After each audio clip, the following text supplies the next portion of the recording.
Hello everyone, welcome to the channel, Melody Llama, and today we're going to be doing the Sasuke Uchiha character discussion. I already did the character discussions for Naruto, both part 1 and part 2 of those videos from when Naruto was a kid. We have yet to talk about Naruto and Shippuden, but I thought before jumping to Shippuden, we should just cover Sasuke here. Now, these two characters are probably going to be the only people that I actually divide into part 1 and Shippuden. Everyone else, I'll just cover their entire history since no one really compares to these two in terms of screen time and the amount of stuff to get through. I'm mostly going to be going over Sasuke's history, everything he's done, how strong he is, and my opinion of his character overall, and where I think his character could have gone in some places. So go ahead and enjoy the video. This isn't overly scripted, we're just here to just have a discussion. So, the first important thing we see Sasuke do is pretty much when he reveals his motivations to Kakashi. The scene where Kakashi asks Naruto, Sakura, and Sasuke what they want to accomplish, and Sasuke's immediately like, I want to put someone in the dirt, which is kind of a crazy start to a character, but pretty understandable once we learn why that is. Now, Sasuke is kind of an acquired taste, right? He's overly edgy, especially like, come on, this intro scene is probably one of the edgiest intros to a character you could think of. So, a lot of people aren't going to like him for that reason. Some will. I love Sasuke. I think he is the best character in all of Naruto. He's number 1 or 2. I'll talk about who that other guy is when we talk about them eventually. The first thing you're going to notice too with Sasuke is that he just kind of has that shit on, right? Like the blue collar shirt and the white shorts. His fit is kind of clean. I'm a little upset that Sasuke never really rocks this, like, strong blue ever again. Because he doesn't really rock it in Shippuden. He mostly wears white, black, grays, and kinda some purple. Now, even though Sasuke is meant to be taken pretty seriously, the show does use him as a joke at times, like when Naruto shoved into kissing him, which is just hilarious. And then you have some of the other stuff like Naruto turning into Sasuke to try to get a kiss from Sakura. So, yes, he's like the edgy character, but they're not afraid to play him up for laughs as well. There's a filler episode I like to go to, which is the one most of you will remember. It's when they're trying to see what Kakashi looks like under the mask, and Sasuke's kind of doing the same schemes as Naruto and Sakura here. I honestly wish we could have seen Sasuke be a little bit more goofy or like open to comedy because yes, he does have this like saddening backstory, but he's also a kid at the end of the day. And you know, even though he is a kid, he still doesn't view other people as like satisfying to be around, right? Like with Sakura, he's literally called her annoying. That's like the first major moment between them because I believe Sakura's like making fun of Naruto because he has no parents. And Sasuke's just like, well, you know, I could relate to him there, so you're pretty fucking annoying, which is understandable. But let's jump to Sasuke's like first him performance here, and it's against the Demon Brothers. Now, we don't know who these guys are, right? Like they're like classified as dangerous ninja, but outside of that, I don't think they're ever mentioned again, which is kind of crazy in the world of Naruto because everyone's kind of brought up again, right? Like Zabuza's one of the 7 ninja swordsmen. Haku uses ice style. Like these things are brought up later into the series. I don't think these guys are referenced ever again, but they're supposedly strong ninja, and Sasuke's able to outperform both of them. Like overall, Sasuke's performance for his age is kind of insane, right? Kakashi points this out when they do the bell test, and Sasuke uses fire style jutsu, which I just find hilarious because Naruto doesn't really use nature energy or like nature chakra until Shippuden, I believe. And Sasuke was doing it in the first fight we see him in. Anyways, after he kind of stunts on the Demon Brothers, the next major thing we see with Sasuke is the whole strategy with him and Naruto to try to free Kakashi from the water prison that Zabuza puts him in.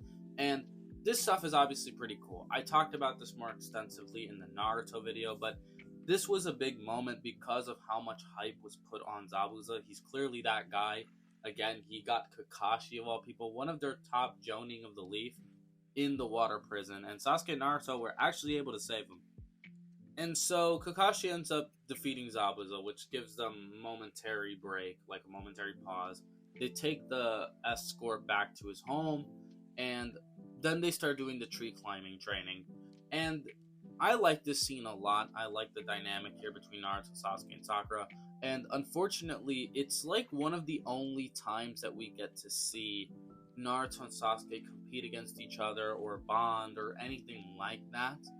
Again, I will save the conversations about Naruto and Sasuke's like roads for Shippuden, because I think part one kind of, I don't want to say drops the ball here, because Naruto and Sasuke, they are clearly related in some way, right? Like they share that pain from their childhood, that isolation. But I wish we could have seen Naruto and Sasuke bond a little bit more.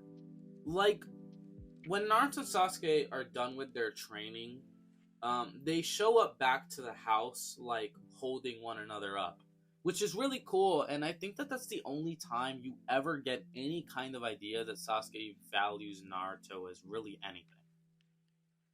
So after this stuff, we basically get the rematch against Zabuza and Haku.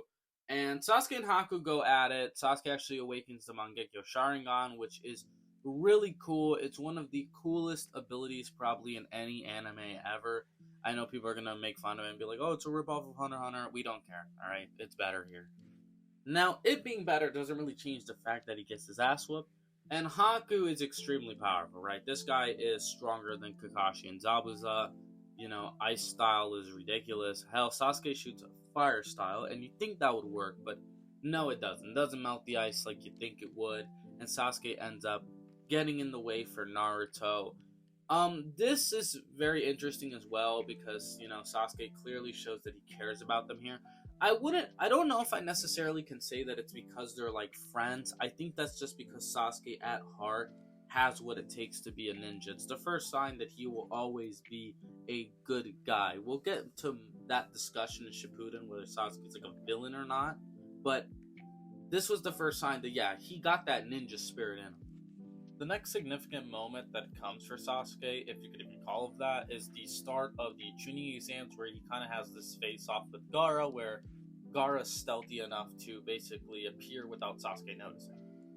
This is kind of a false build-up, because it's building up to what you think the finale is going to be, and it's a choice on purpose, because Sasuke also believes that he and Gaara are the most impressive-looking individuals in the entirety of Konoha. We obviously find out it's not true. In fact, we're going to jump to the next part, which is literally a couple seconds later, he gets his ass handed to him by Rock Lee.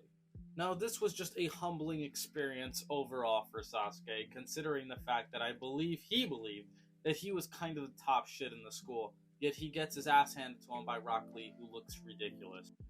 This does become kind of a motivator for Sasuke to train with Kakashi later, and the parallels later are very satisfying, but we'll talk about those when we get there. So let's go ahead and jump to the Forest of Death. The Forest of Death for Sasuke is very, very awesome. So, for starters, we get the fight with Orochimaru, okay? So, Orochimaru is in the forest, he's disguised as one of the students, and he confronts Sasuke because obviously he wants this motherfucker. He wants his body, pause. And so he confronts Sasuke, and they actually fight, and Sasuke does ridiculously well for how old he is. We knew that Sasuke was capable of using the fireball jutsu, but this is probably the best any fire style ever looks in the series, when he burns Orochimaru into a fucking crisp, because, you know, in Naruto, the fire style is unanimously agreed upon to be like the most useless style, because it never really does anything. This is like the closest it does anything.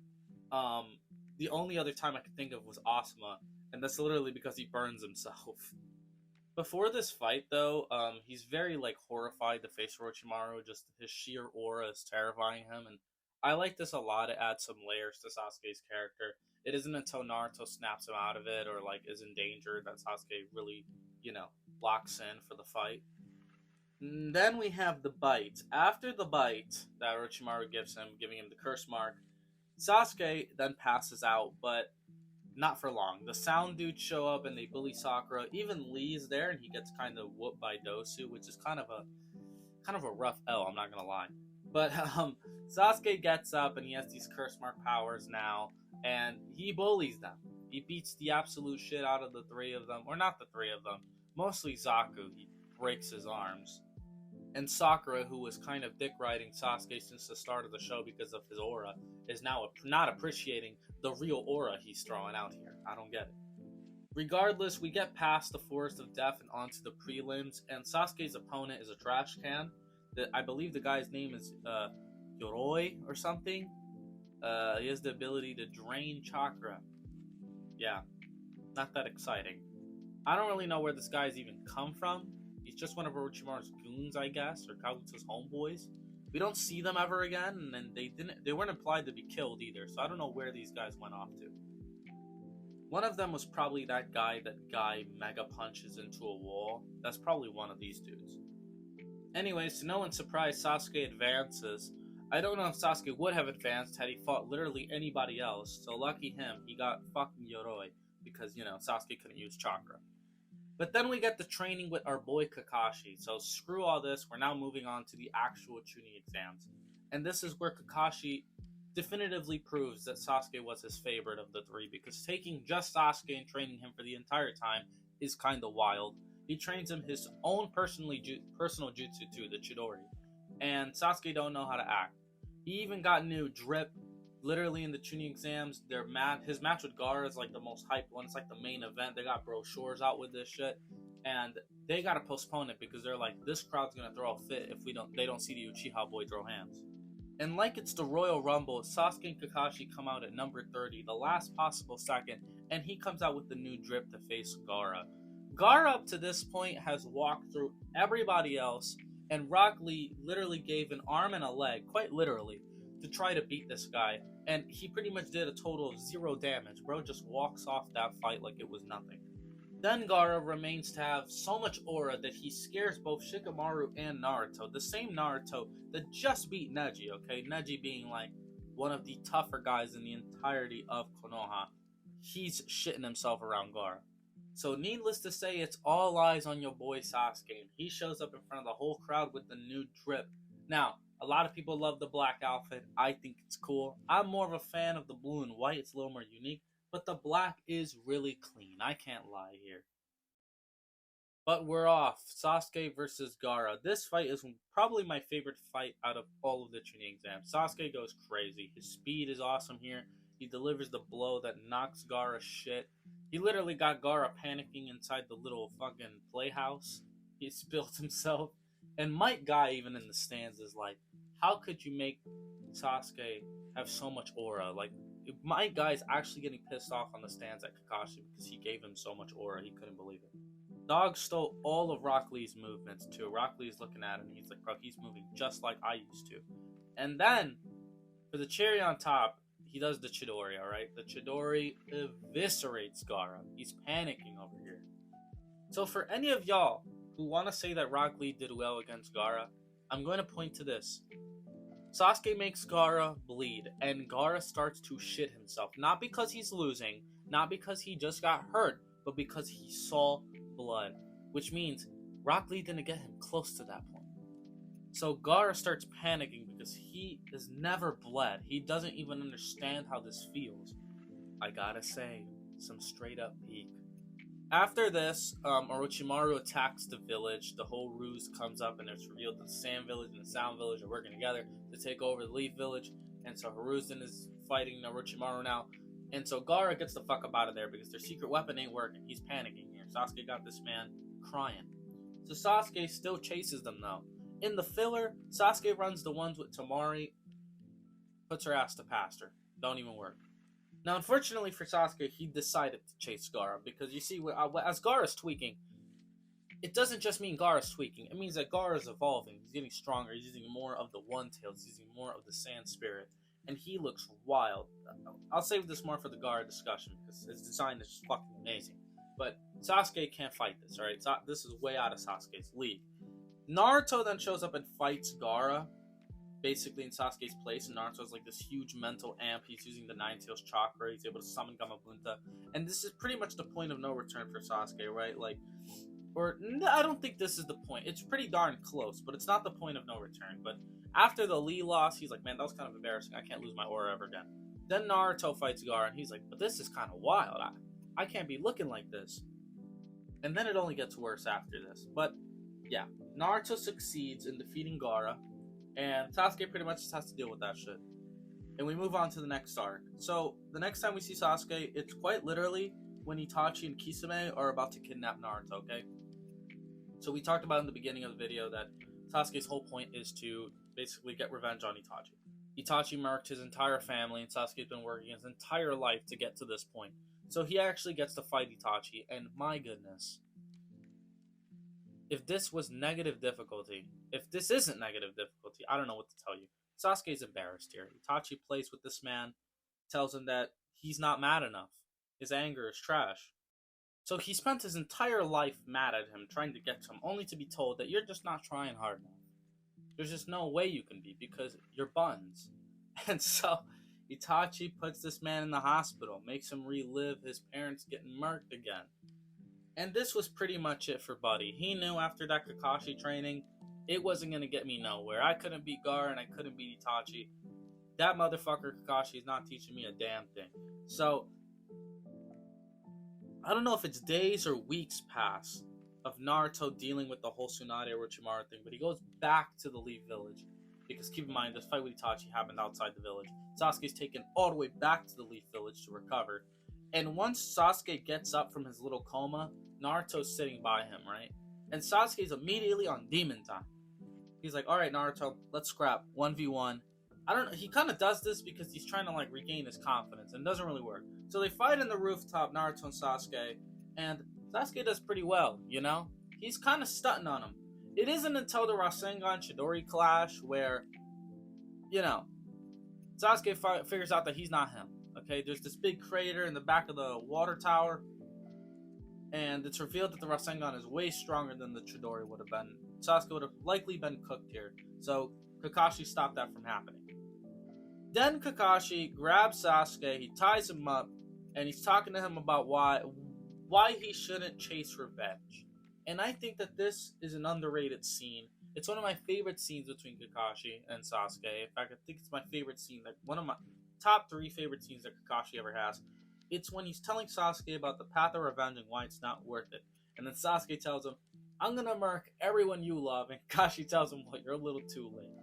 You know, and people want to make fun of Kakashi for this moment, for not being able to be successful. But for what it's worth, I do think that it would have worked had it not been for the Sound 4 showing up. I think that Orochimaru did play his cards right. He sent them at the right time. Because I think that Kakashi would have been successful in convincing Sasuke to stay in the Leaf Village. At the end of the day, Sasuke doesn't want to leave the Leaf Village. He doesn't want to leave everything behind, but he has to. In his head, he has to if he wants to defeat Itachi.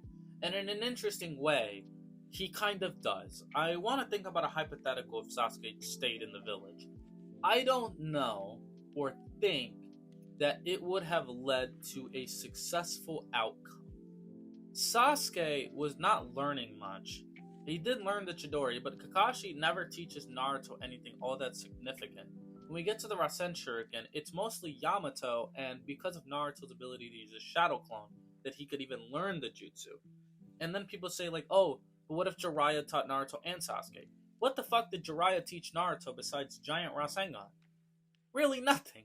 So, he kind of did have to leave.